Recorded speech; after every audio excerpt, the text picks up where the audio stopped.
Un poème s'écrit très très vite, il suffit d'un mot qui arrive comme ça à un tournant de phrase. Ce mot entraîne un autre et l'autre mot entraîne un autre, on dirait une locomotive à plusieurs wagons. Mais qu'est-ce qu'il en sort? Qu'est-ce qu'on en garde? Je n'en sais rien. Parfois on ne garde qu'une ligne ou deux d'un poème de 12 lignes, de 14, d'une page entière. Parce que le poème ne s'écrit pas comme le roman. Le roman s'écrit comme on escalade une pente, un pas devant l'autre, mais on sait où on pose son pied vers le sommet.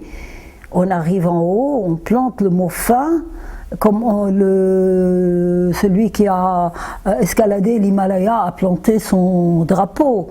Mais la poésie, ce n'est pas l'escalade jusqu'au sommet, c'est la descente à une vive allure, dégringolade, je dirais, du sommet vers le bas. On descend à une allure très très rapide. On ne sait pas qu'est-ce qui est en train de s'écrire, qu'est-ce qu'on est en train de faire. On ne maîtrise pas ses pas, ses jambes. Il y a beaucoup de poèmes qui se fracassent en cours d'écriture.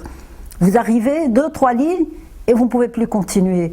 Donc c'est comme quelqu'un qui descend une pente à toute vitesse, il tombe et il ne peut plus se relever.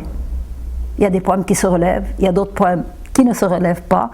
Un poème est imprévisible et le poète est très vulnérable. Une fois terminé le poème, il doit réintégrer la vie réelle avec ses difficultés, alors que le poème est un lieu de refuge, un lieu doux, un lieu douillet. Même quand vous parlez de guerre et de mort, la mort devient protectrice presque. Vous êtes dedans, vous n'avez pas à affronter la vie réelle.